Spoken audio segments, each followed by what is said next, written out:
It's a sad fact that the unscrupulous often flourish while the honest suffer. Most people are decent and truthful, and we trust others to act the same. This leaves us vulnerable to those who deceive without remorse. Gina Giannopoulos showed me this hard truth. I'm Alex McMillan, her ex-husband. One day, my Lexus had engine trouble.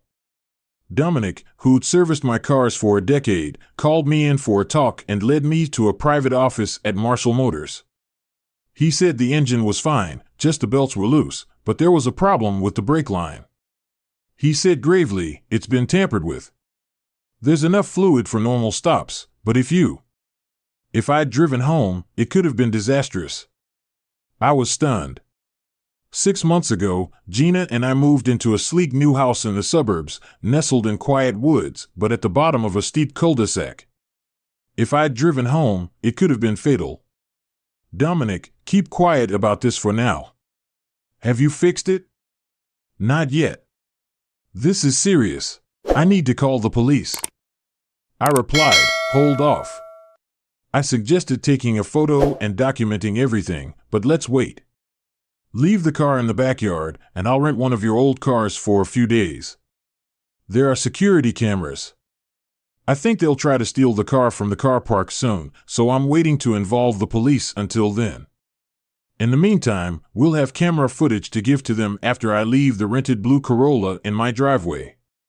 I took the day off to think about the attempt on my life, which I think was probably motivated by money because I'm the president of Apex, a $6 billion software company.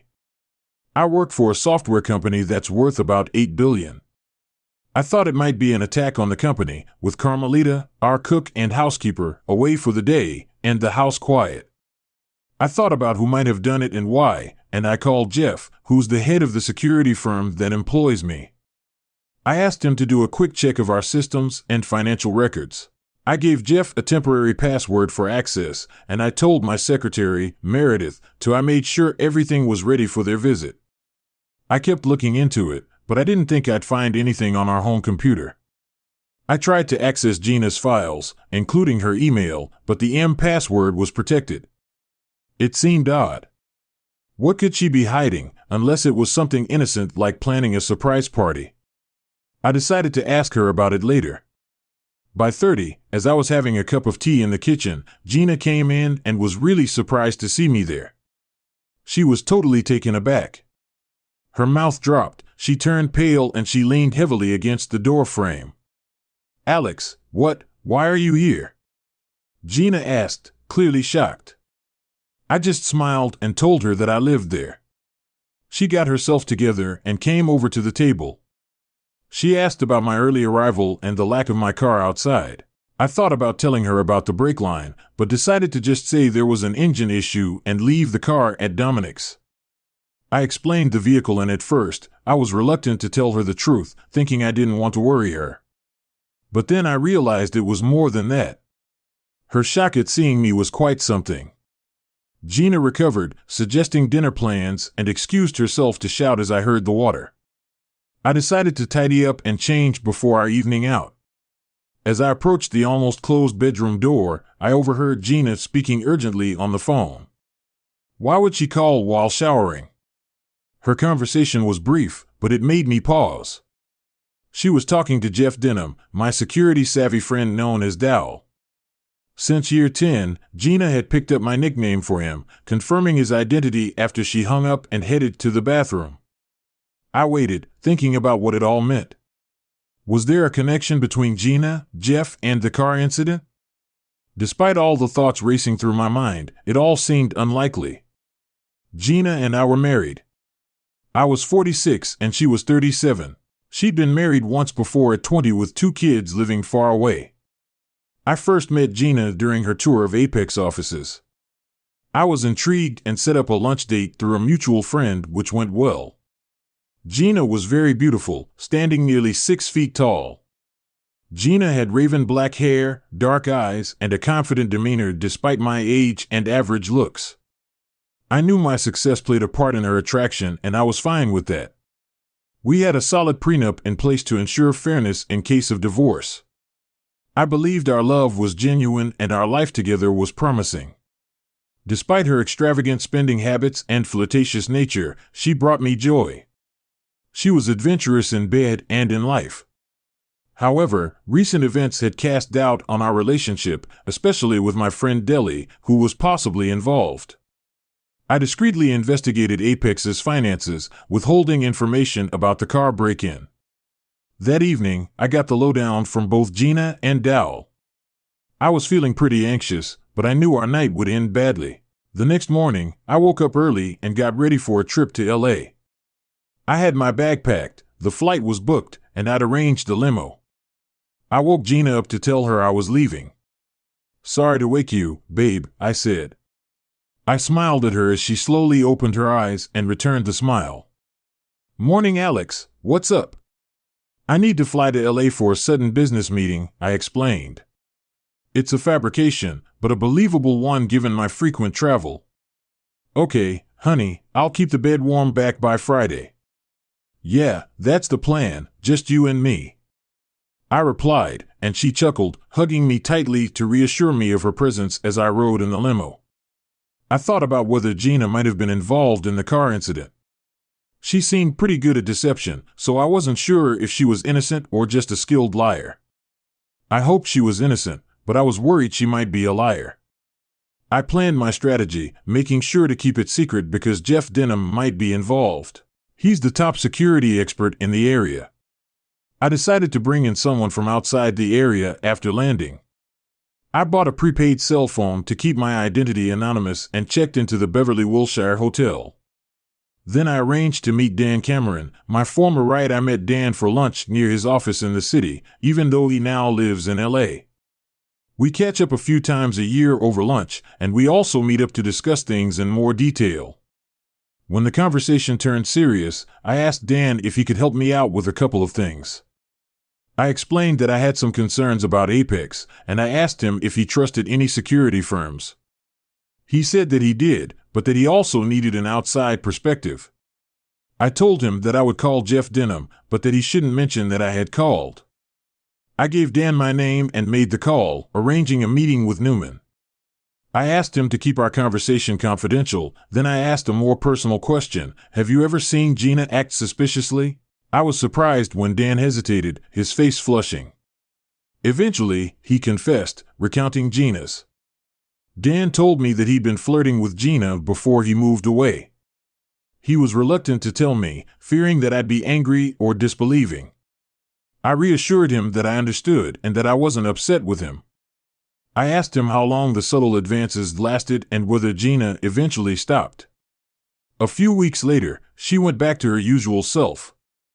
Dan explained, adding that it felt like she was testing me or that something was there. Was there anything else or any other odd behavior? I asked, and Dan nodded, still looking uneasy. Actually, yes. When we moved, Linda learned from Barbara Daniels, Josh's wife, that Josh, our CFO, was likely cheating with Gina. I was intrigued, so I inquired further. How did Barbara find out? Dan admitted that he wasn't sure, mentioning Josh's suspicious behavior and potential encounters with Gina's perfume. He revealed that he and Linda debated whether to inform me, ultimately deciding against it. After our chat, I didn't hold a grudge against Dan. His accounts backed up the idea that Gina might be up to something against me and my company. I spoke to Alan Newman for a quick catch-up. I told him I needed a top-tier security firm for a confidential matter and that I wanted someone not connected to me or my friends. Newman suggested Barry Asimov in San Diego, saying he had a great team and was reliable. I asked him to put me in touch with Asimov and arrange a meeting for the next morning at 10. I'll be there at 10 a.m. I called Dan Cameron back at the hotel and asked him to rent a car from Hertz. I made sure it wouldn't be traceable. After a quick dinner, I had my usual late-night chat with Gina before heading to bed. The next morning, I traveled to the Hertz office at the Los Angeles airport. By 9:45, I got to San Diego and parked near the Asimov office, even though Asimov didn't look like much. I quickly realized he was much smarter than I'd expected. I felt like I had to tell him what I was up to. I said, "I need a really good security firm for a highly confidential and complex task." This assignment involves a lot of high-tech computer work and demands absolute discretion. The work involves tech computer work and demands absolute discretion. I'm prepared to compensate generously, covering all expenses. The project may span weeks and your fee could reach 7 figures. He gazed at me intently for a moment. Why come to us? What makes you think we're capable? Alan Newman recommended you highly. I replied, why not use Newman? He questioned, why? It's a great idea, but I need to cover my tracks. Once we've got this sorted, you'll understand why I have to be cautious. Newman got in touch without telling you who I was, which makes it tricky to trace back. Asimov said he wanted to know the full story. If it's within our capabilities, we're on. I told them everything, who I am, how Apex operates, how much it's worth, and that there'd been a recent assassination attempt, which I thought might have been linked to Gina and Dan. I told them what Dan Cameron had said, but I didn't mention his name. Asimov asked questions to make sure he understood, and he showed he knew a lot about Jeff Denham. I said we'd have to tread carefully if he's involved. After further discussion, Asimov outlined a plan. You need 2 things, a detailed examination of your documents and an investigation into Denham, your wife, and other Apex executives. David Carlos, my top computer expert, will handle the financial scrutiny. Vera Anderson will lead the surveillance team for the other aspect. Half an hour later, we gathered in a conference room, enjoying takeout sandwiches while discussing my predicament. Asimov took a back seat, allowing Carlos and Anderson to lead the discussion. He occasionally chimed in with his insights, which reassured me. By mid that afternoon, I headed back to Los Angeles, relieved that Asimov had accepted a promissory note instead of an immediate large fee. Carlos planned to investigate Apex through my computer, which linked to the company's vital systems. He told me to memorize the URL for Asimov's website when I was alone in my office for over 2 hours. I would visit the site, download a program, and enable Carlos to access and copy files from my computer. I deleted the program and cleared my browser history to cover my tracks, though this method isn't foolproof. It'd likely go unnoticed unless my computer came under intense scrutiny. Carlos estimated that within 20 hours of web searching, he'd acquire the necessary data to assess Apex's status. Anderson's task was routine surveillance of Gina and Apex's top brass. We agreed against monitoring Denham. He knew his security background would likely detect any surveillance, so he decided to do discrete phone and credit card investigations instead. I told him not to underestimate Denham's vigilance, because he'd quickly detect any overt surveillance. Vera suggested house audio-video recording, Gina's purse and phone tap, and ensuring secrecy.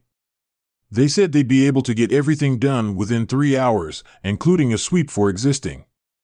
Vera said she'd take care of Gina's personal phone at her tennis club locker. My job was to act normal at work and home, while Asimov said there'd be a delay before the next attempt on me. He said to be careful and avoid isolated areas, even having Gina drive to work. I promised to be careful despite how easy it seemed. Before we parted ways, we came up with a one. I used discarded cell phones to reach Asimov. I called Larry Asimov with the receptionist redirecting me to Barry. We agreed on a daily check-in. I told Gina I'd be back early. She said she was lonely and looking forward to seeing me on Thursday. I ended the call, thinking about Gina's alleged plot. Despite herself, I think she loved me in her own way. Our marriage lacked typical displays of affection, but we found contentment in our shared ambitions. Gina was unemployed but remained active in her interests. However, the evidence hinted at her involvement in the attempted homicide, driven by greed. This notion unsettled me. If Dan Cameron's revelations were accurate, Gina might have ties to both Josh Daniels from Apex and me. My friend Jeff Denham basically said that if my fears were true, she was a heartless monster. If she was involved with Dan Cameron and had links to Denham, it meant she was central to the ordeal during the flight to San Jose. I thought about what might happen. I thought I could ignore Gina for a while if she was lying to me.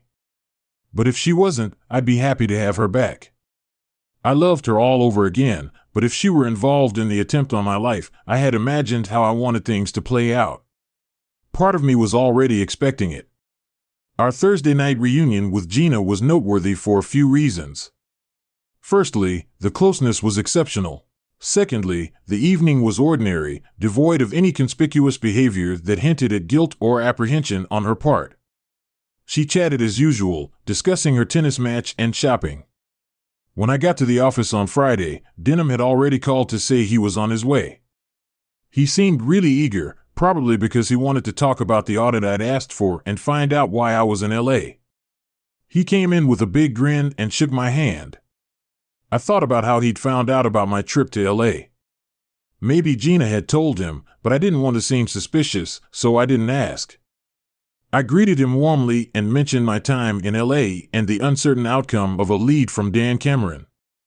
Denham settled in across from me and reported the audit's findings as routine with minor accounting errors. He then asked me why I'd done the audit. His tone was trying to seem nonchalant, but thankfully I'd anticipated the situation and had a prepared excuse. I'd initially dismissed it as nothing, but on Monday Bert Williamson from 2K2 reached out. Apparently one of their vice presidents heard some vague rumors at a New York meeting about an attack on a Silicon Valley software firm involving fake subsidiaries funneling money. It sounded a bit far-fetched, but since it had been a while since I requested an account check, I figured it was worth investigating. I apologized for the inconvenience, but it's better to stay informed. He seemed to relax, responding, "No problem, buddy. That's what we're here for." After his departure, I quickly got Carlos's software up and running to take a closer look at Apex's finances and communications. I wanted to give them plenty of time, so I decided to have lunch at my desk. Meredith kindly got lunch and the day's newspaper for me. I hadn't had a chance to read the paper yet. While I was eating, I saw an article on the Metro page about a car fire at Marshall Motors. It said that 12 cars had been destroyed. When I read the article more closely, I found out that a fire had broken out at Marshall Motors and 12 vehicles had been damaged or destroyed. Given the circumstances, the fire was to be expected, but it still rattled me. I immediately phoned Dominic, wary of potential eavesdropping, to inquire about the incident. He assured me that everything was fine, but unfortunately confirmed my suspicions about my Lexus, which had been completely destroyed in the fire. "It's all right, Dominic.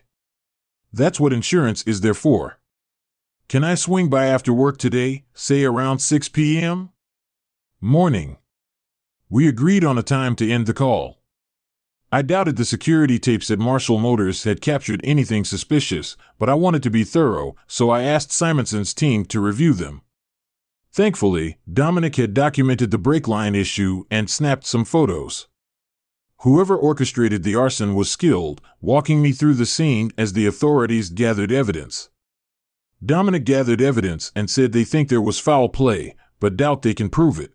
"It seems like that old Ford truck next to your Lexus had a gas leak, which ignited a chain reaction and engulfed the other cars." He added that there were surveillance cameras nearby and that he'd copied the footage for me.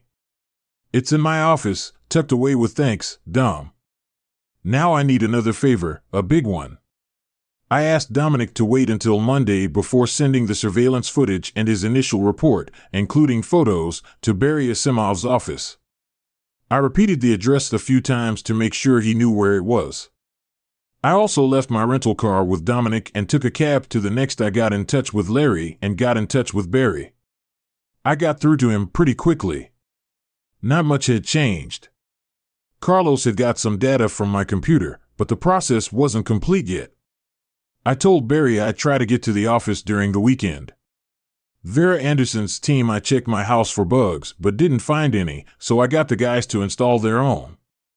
They also cracked Gina's computer password and copied her files, planning to examine them later.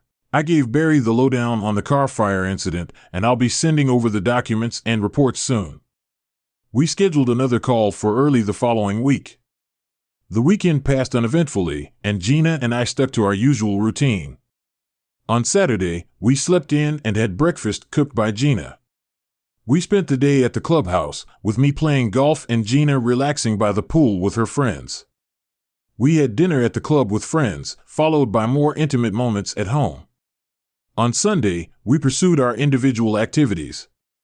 I informed Gina that I had to spend part of the day at the office, which is pretty common. I asked for a lift and went to the club for tennis. I used my old phone to call Barry and let him know Vera would meet her operative in the locker room while Gina played. I logged in, started the program, and let Carlos get on with it. I thought about why I wasn't angry at my wife for apparently betraying me. Despite Gina's flirtation with Josh Daniels and possibly others, I managed to stay calm.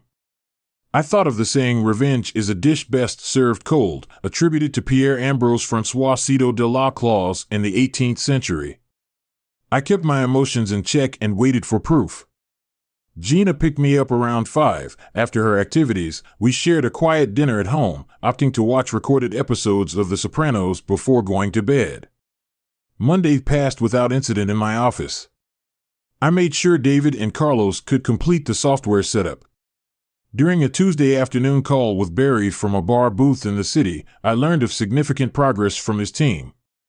Firstly, your car was indeed set on fire, Barry. 2 masked men punctured the Ford's gas tank, spreading gasoline around before igniting it. I asked about Dominic's evidence, suggesting it could implicate the perpetrators.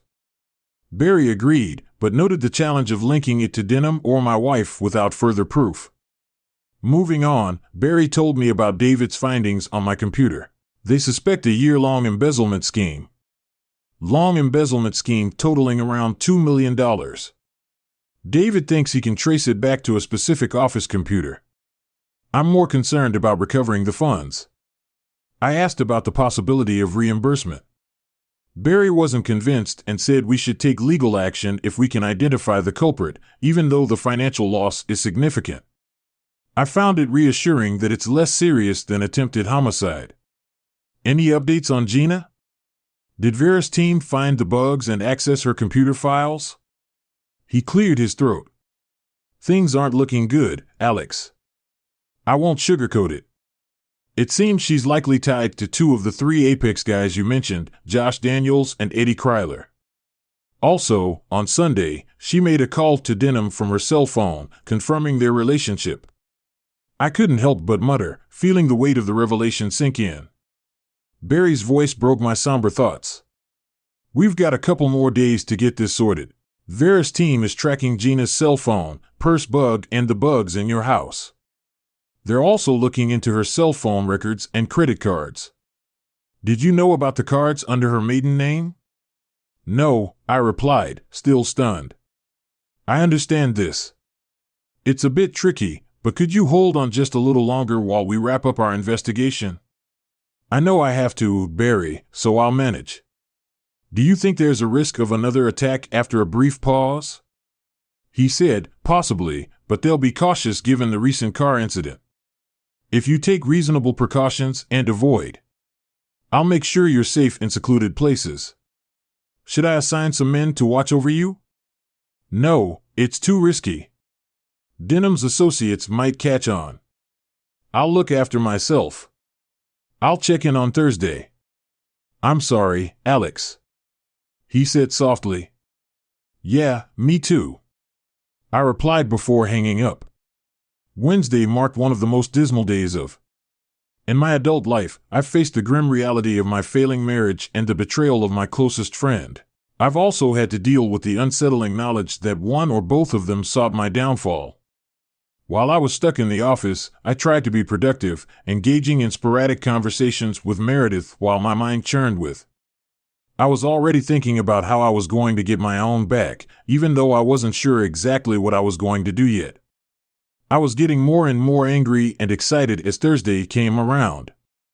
I decided to wait until 4 p.m. to call Asimov so his team could have time to look into things.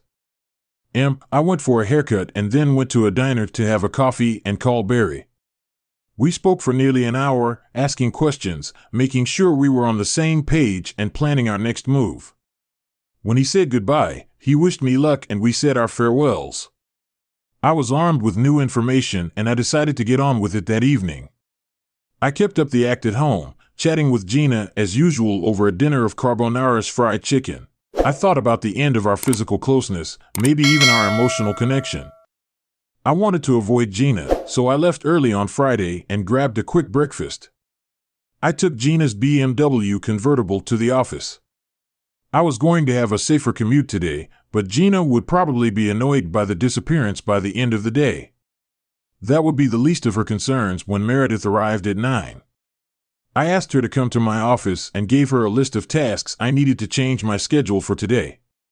I told her, "Could you set this up for me?" She looked at the list, her eyes getting wider, as if she didn't understand.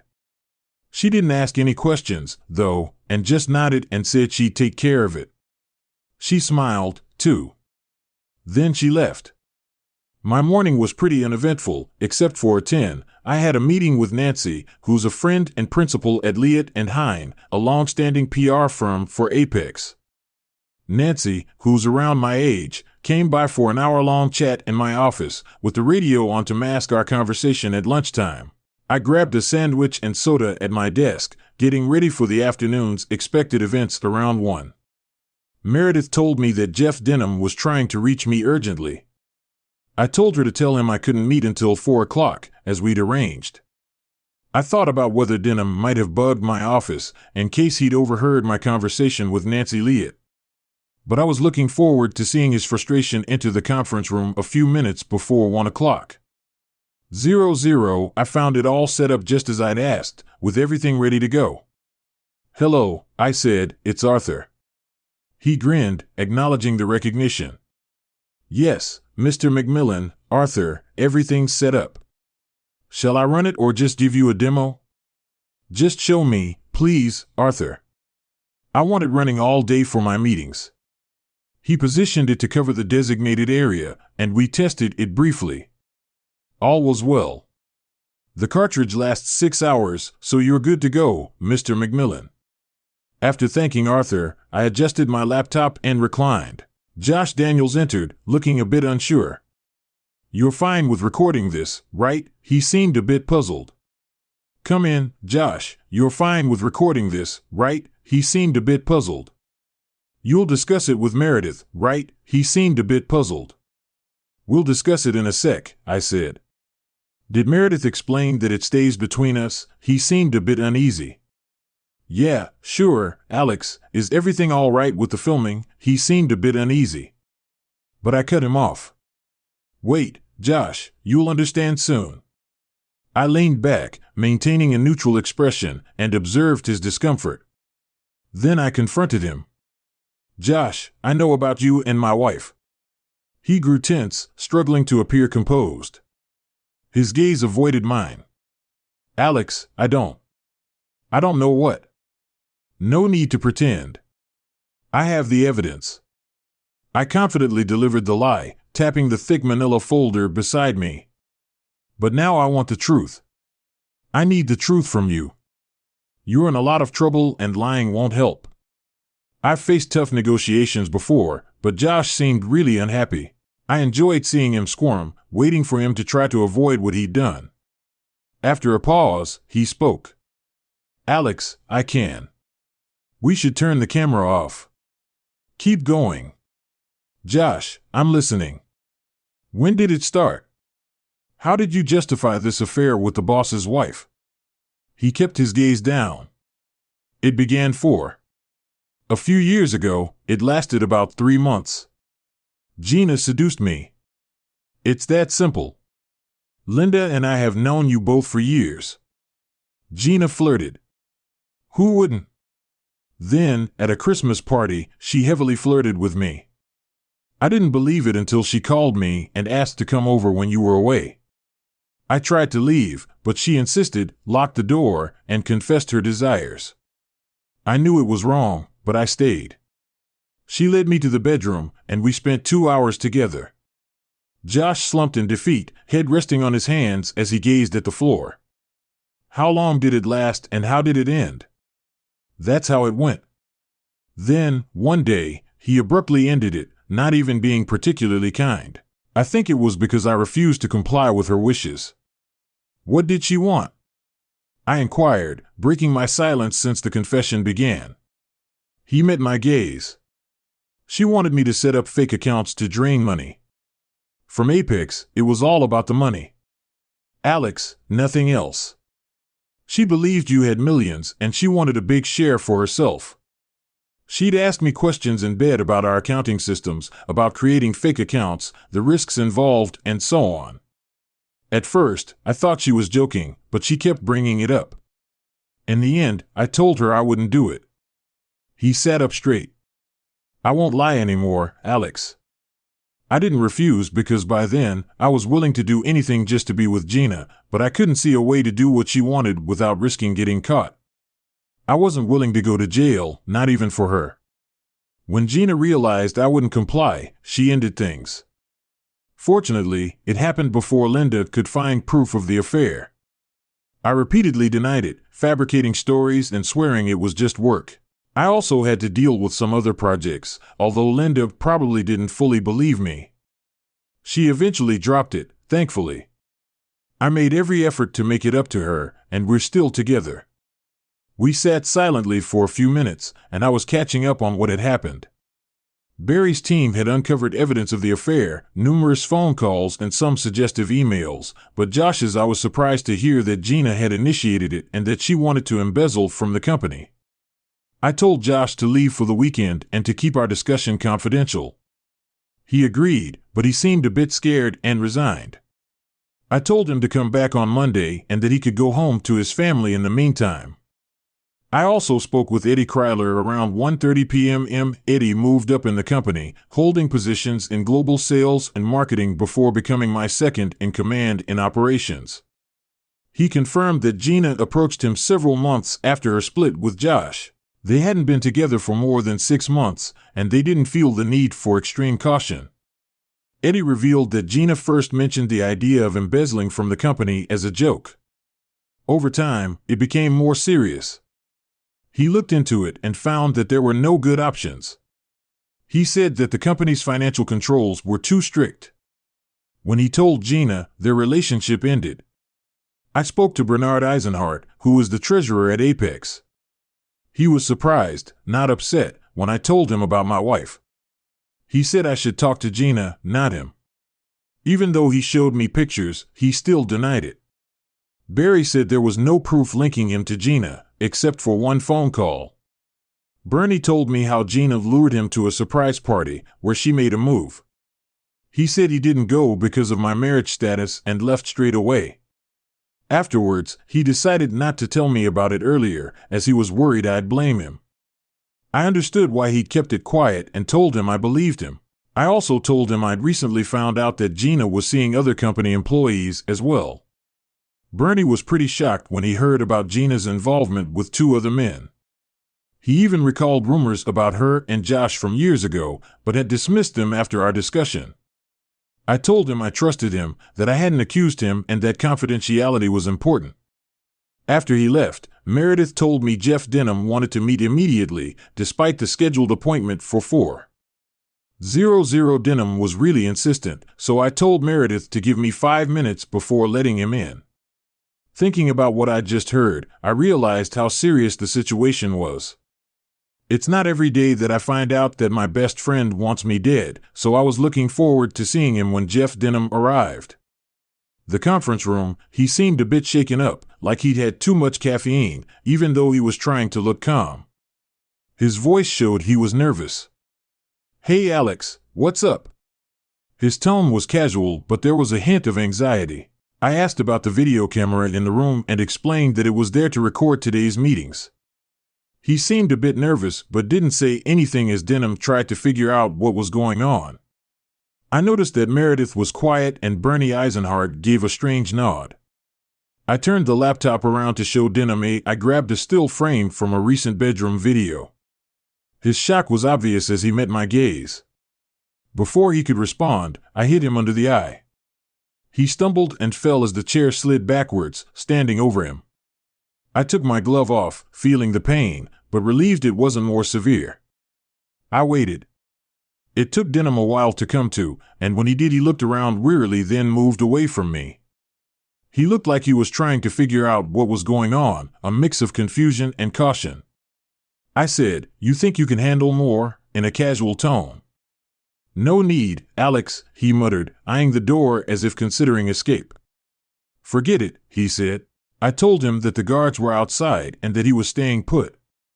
We sat in silence for a while, and I could tell he was trying to figure out how to handle the situation. I told him to get back to the table, and he did, keeping his gaze fixed on me. I told him that what was coming next would hurt a lot worse. He complied, but I could tell he was still trying to figure out how to handle the situation. I was really angry with him. I told him he was a disgrace and that he'd been stealing from me and plotting to kill me. He was really shocked and worried. Gina told me everything. I was pretty confident when I told her that she thought she got away with it by eliminating me, but she was wrong. "Alex, it's not true." He was really desperate and said that he'd had an affair with Gina. He couldn't deny it. That was her idea, though. I tried to talk her out of it, but eventually I went along with it. She initiated everything. He confessed after some silence, detailing how Gina persuaded him into the affair and then suggested stealing money from me, unlike others involved. Denham complied, embezzling $1. $8 million over 7 months, but Gina wanted more, saying my wealth justified it. Denham spoke openly, expressing remorse for his actions. She wanted more, saying $1 million or $2 million wasn't enough and it wasn't fair. I closed the account and covered my tracks a month later. She talked about eliminating you and wanting us to be together. "Enjoy your money," she kept saying. Every time we met, she painted a vivid picture of our future together once you were gone. He sighed heavily. "I was a fool, Alex. I convinced myself she loved me. I held on, but she started hinting that if I didn't comply, we might not be together. After weeks of this, I felt trapped. Gina is as she was cold-blooded when she got the idea.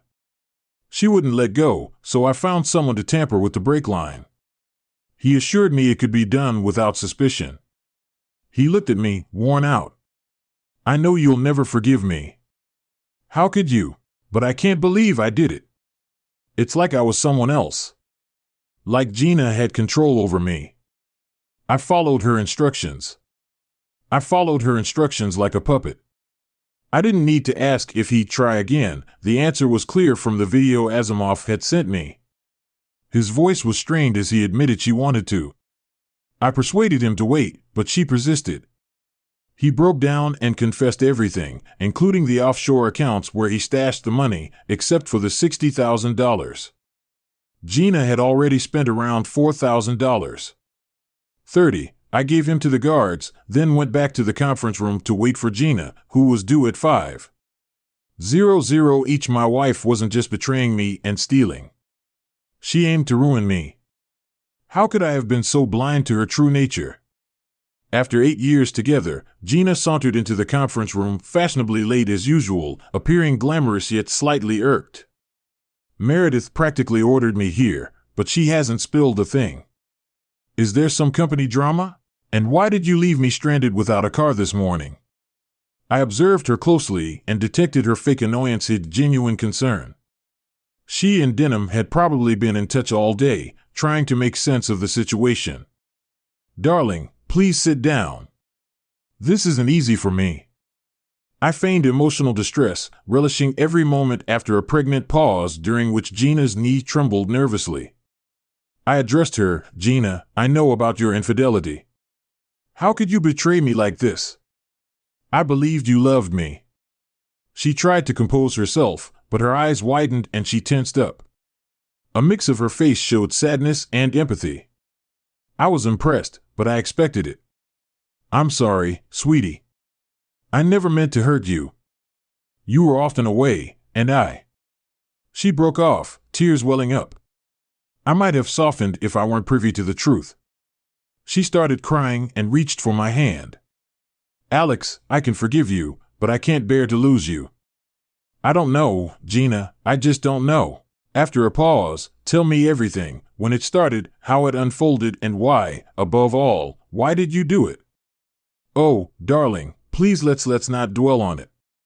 We can get through this together. I promise I'll make it right." "No," I replied, my voice strained. If we want to move forward, you need to be honest with me. When did it start? How long did it last? I'd heard it was a brief affair, but I wasn't sure which lover she was talking about. By framing her affair in the past tense, I left her guessing. She might have even been confessing to a third party. Reluctantly, she started. As I said, Alex, it was you. You were off and away, and I felt. I know it's unfair.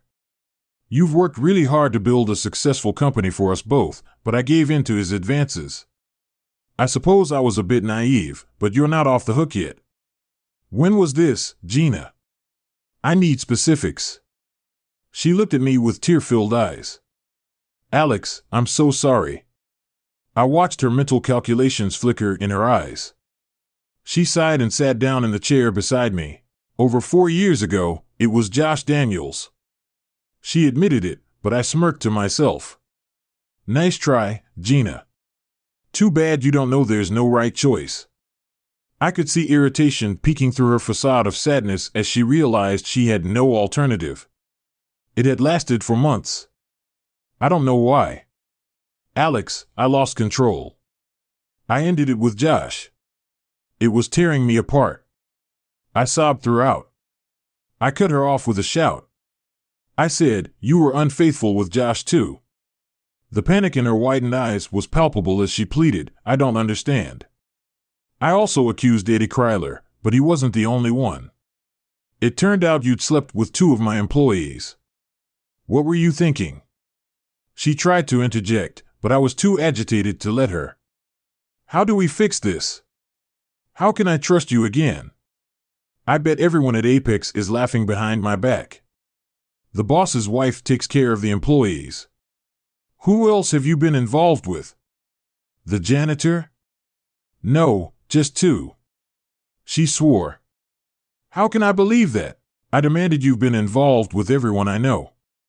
Dan, Cameron, Archie, Peter, Deli. How can I trust you? Seeing her chance, she stood and took my hands. Alex, it was only 2 years ago. I've been faithful since and will be forever. Silence filled the room. I stared at her, masking the anger with sadness. Okay, Gina. I know you cheated, but then decided to be faithful again, right? Her eyes held a glimmer of hope. Yes, baby, she said softly. Well, there's one more thing. I pushed the laptop toward her. Can you tell me what? The video played. Jeff's head between Gina's thighs. Her pleasure. Gina surprised me. She didn't recoil from the laptop like it was a snake. She didn't try to flee or scream. She just choked out almost immediately. Then, after a pause, she shut the laptop and turned to me. Her face transformed from shock to anger. Her eyes were gleaming, and her mouth was open. Her face twisted into a strained grin. Okay, Alex, you caught me. Congrats. What do you want me to admit? Yes, I had fun with Deli. He was better than you could ever be. Gina, is that why you tried to ruin me? Her question rattled her. She froze, staring at me before managing to say, I have no clue what you're talking about. Is that so? I murmured. I opened the laptop, tapped a few keys, and showed her the screen. Our kitchen appeared, with Gina and Denham in bathrobes at the table. I said, if the car didn't crash, we'll try again. We need to destroy it differently. Can't we poison it? I turned off the computer and grinned at Gina. I wish I had that video, darling. It'll be tough for you to deny in court. I stared into her cold eyes, saw her frantic attempts to escape. She gave up any pretense of remorse or affection. Finally, her voice was dripping with contempt. You won't dare go to the police, Alex.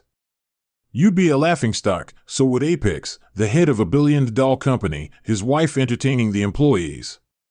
You'd be a laughingstock, Gina. I called Meredith and asked for Nancy Liat. When she came in, she looked at my wife with disdain.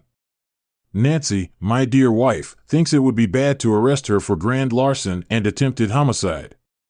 Care to share what you told me this morning? Nancy grinned. Absolutely, Alex.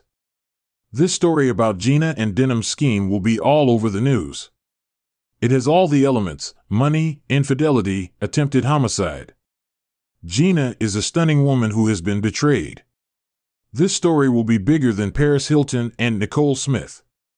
It will make Apex the talk of the town and bring us more than $500 million in free publicity. You'll be on the Larry King Today Show, and then everywhere. You'll be seen as a virtuous businessman who was deceived by a conniving woman and her puppet. After the trial, Apex will be in Business Week and the Wall Street Journal. You'll be named Entrepreneur of the Year, and the company could gain $100 million in business. You'll receive thousands of letters from women who want to be the next Mrs. Milan. This is great for Apex. Gina might not think so now, but you're about to make a wealthy man even wealthier as his PR rep. I couldn't have done better if I tried. Nancy left Gina relaxed in her chair, smiling deeply and sardonically. Maybe for the first time in all the years I'd known her, she seemed completely beaten. I called Meredith and told her to call the cops. The following 14 months might have somewhat balanced out what had happened earlier, or maybe not. It's tough to gauge. But they certainly had their fair share of drama. The police slapped Gina and Denham with charges including attempted homicide, conspiracy to commit homicide, fraud conspiracy, and a handful of other offenses. Apex's legal team promptly launched a civil case to reclaim the embezzled funds, which we knew the location of thanks to Denham's confession. I promptly initiated divorce proceedings on grounds of infidelity. Thankfully, due to the legal actions, all of Denham's and Gina's accounts were linked. By the time they were out on bail, their accounts were frozen. They couldn't afford high-priced attorneys and had to settle for public defenders for a while. It wasn't a pleasant experience. I asked Gina to leave the house and got a restraining order from the court. The video of her and Denham discussing a second attempt on my life was quite convincing. She persuaded Susan, one of her tennis pals, to put her up in Susan's guest house temporarily. Gina made no effort to reach out to me. I don't think she expected to, but I do. On Monday after Gina's confession, I called Josh and Eddie and let them go. They seemed pretty unfazed. Eddie just asked me to vouch for his work at Apex if a potential employer contacted me. I said I would. Josh tried to make a deal. He said he'd help me get a good job if I'd testify against Gina in her trial. I laughed and told him to leave. I reminded him that I already had his admission of infidelity. She tried to get him to steal on camera if he wouldn't testify. The prosecutors would just subpoena him if he refused. I've appointed Bernie Eisenhard as Josh's CFO. I'm sure he'll do a great job.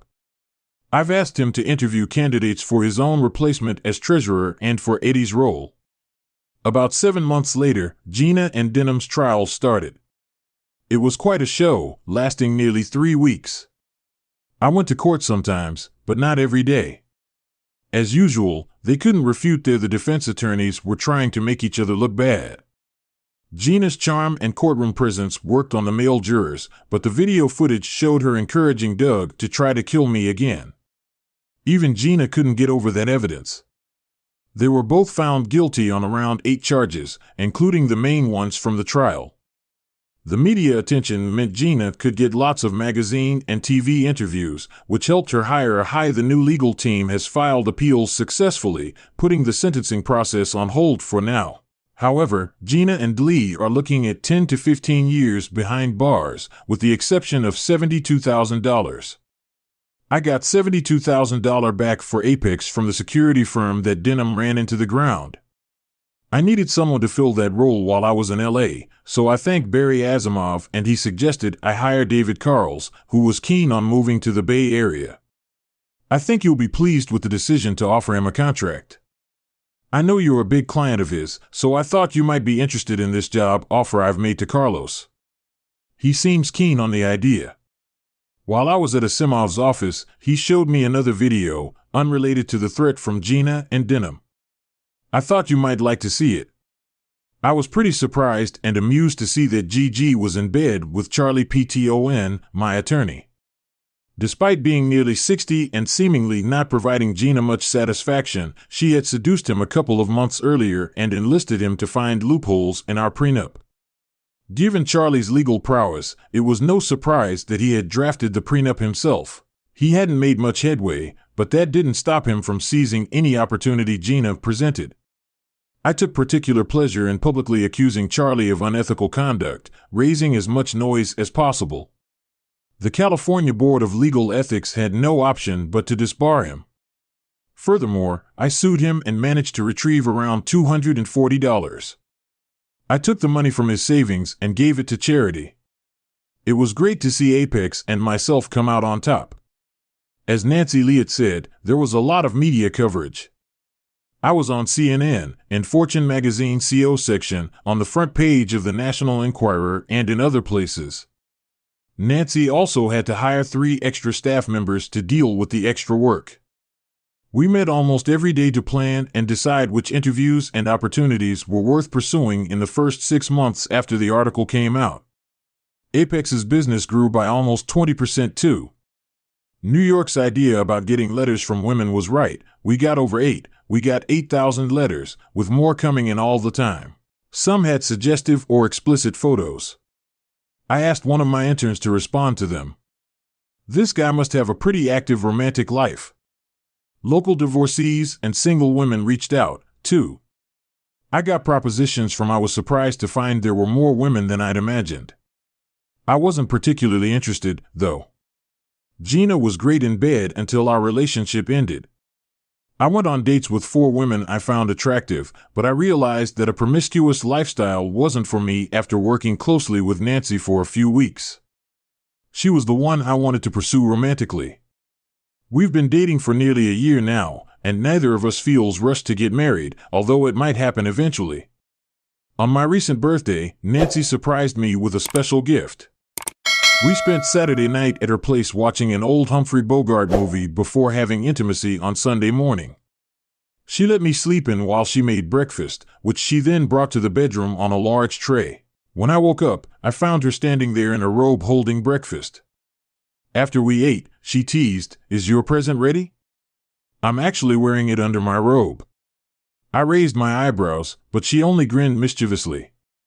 "Ready?" she asked, unveiling a white t-shirt. The shirt was decorated with a scanned image of a smiling Gina, likely taken from a photo Nancy found at my home. In bold letters underneath, it read, "I survived a monster." I couldn't help but laugh. Then I pulled her close and said, "Come here, you."